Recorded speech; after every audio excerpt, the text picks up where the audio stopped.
everybody? DjGoHam here. Welcome back to the channel. It's Farm Sim News, baby.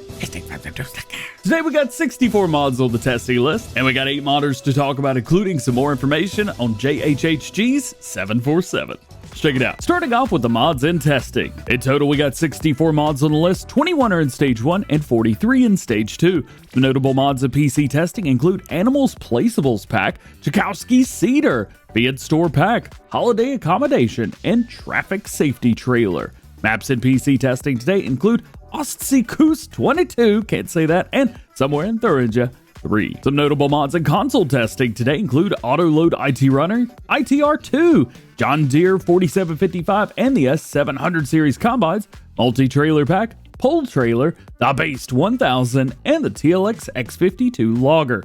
Maps in console testing today include Iowa Plains View and Newfoundland Valley. With all that being said, we still have 122 mods sitting waiting to be tested, and the current average waiting time of newly submitted mods is 3 workdays. Yesterday, there were a few new and updated mods released on the Mod Hub. For crossplay mods, we got an update to the Kelslag ND144 HD, and PC and Mac players got a new mod, the Production Point Leasing, and updates to Universal Autoload and Time-Saving Stock Check. I did not make a video just because there literally wasn't much to talk about. However, these will be included in the next mod video, so keep an eye out for that. If you haven't checked out the new Farm Sim News website, farmsimnews.com, definitely give it a look. We update the website after every release of Farm Sim News. That way, if you're not able to watch the video, you can still get caught up with everything going on in the world of Farming Simulator. Check it out, link below. Today, we've got some great information and screenshots from modders all around the world. So let's start with JHHG Modding and his upcoming Big Bud 16V 747.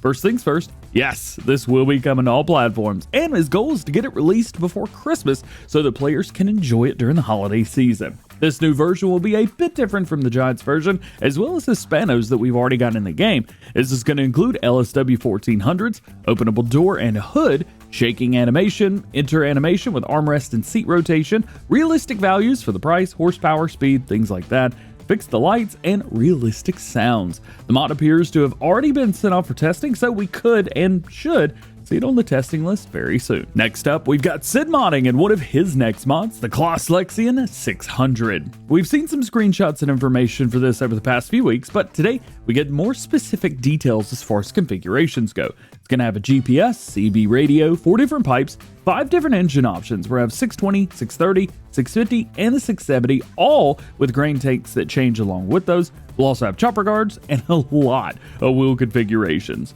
No word yet on when he expects this to be off for testing, but I will let you guys know once that information's available. Yesterday, I said that we would be getting some more information on the TLX Phoenix Winterwolf, and today is that day. Well, one of the days anyway. Here you can see the stability test from 82 Studio hauling around some big Sequoia logs. It says that the X52 logger and Winterwolf have passed his test, and it appears that the X52 is passing Giant's test as well, since it's in the final stage of testing right now.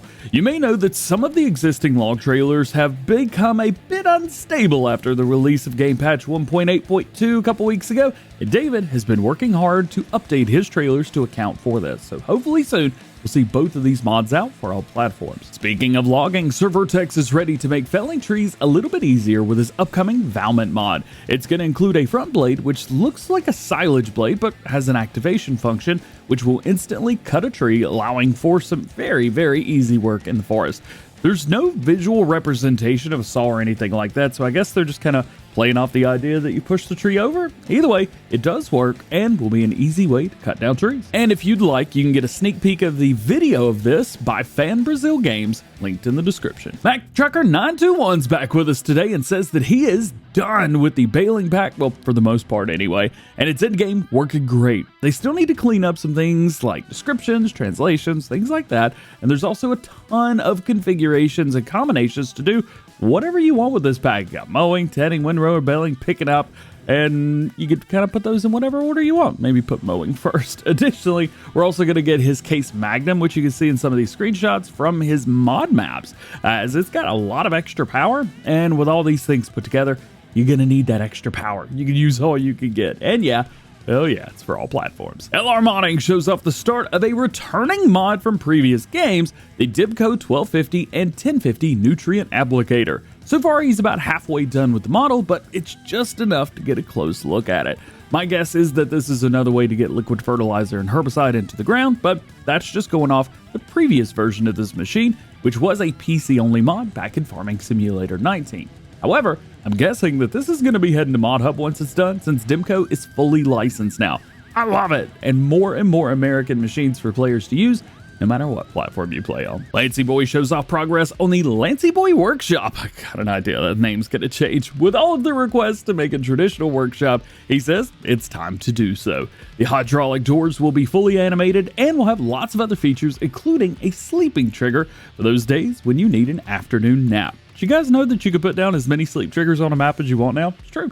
Of course, this is going to have lots of different colors to choose from as well, and it's going to be added to his workshop and storage pack once it's completed. The pack could be done this year, but if not, he says it should be early next year, assuming that everything else goes to plan. Lancyboi is one of the best building modelers out there, and I cannot wait to see this one once it's finished. And lastly today, Poor Boy Modding says that he's got the trees swapped out on Piney Run for Pixel Farm's trees from Home Acra, and says he's even got the new sawmill area on the map, again, thanks to Pixel Farm. This sawmill will take dried lumber, and you'll also be able to sell containers here once it is done, which would be a first for mod maps to support container sales, assuming that nothing else releases before this. You never know. Lastly, he says that with the trees being replaced on the map, some areas of the map look a little bit more bare than they used to, but he's happy with it for the most part for now. The top of the map has a bit of a mix, and he's added more to it. The bottom of the map has been left kind of bare for easier clearing for farmers to make more farmland. He's aiming to get the map back with giants for testing this weekend, and yeah, you will need a new save game for Piney Run if you've been playing on it, so be ready for that. And be ready for this self-aware segue to the outro. Just like every episode of Farm Sim News, links to everything that we talked about today can be found in the description, and you guys can check out this entire video in the form of a news article on farmsimnews.com. There's no release dates for mods, so no one knows when any mod is going to be released, and if I didn't talk about something that you want to know about, that just simply means that there's no new information on that topic at the time of recording this video. So make sure you guys stay tuned to the channel for updated information on everything that you want to know about and you need to know about going on in the world of Farming Simulator. Well guys, that's it for today. Hope you enjoyed the video. If you did, drop a like on it, get subscribed if you're new, join the DjGoHam fam. Make sure your notification bells are on as well. That way you never miss daily Farming Simulator videos here on the channel. With that, hope you have a great day. We will see you later. Peace.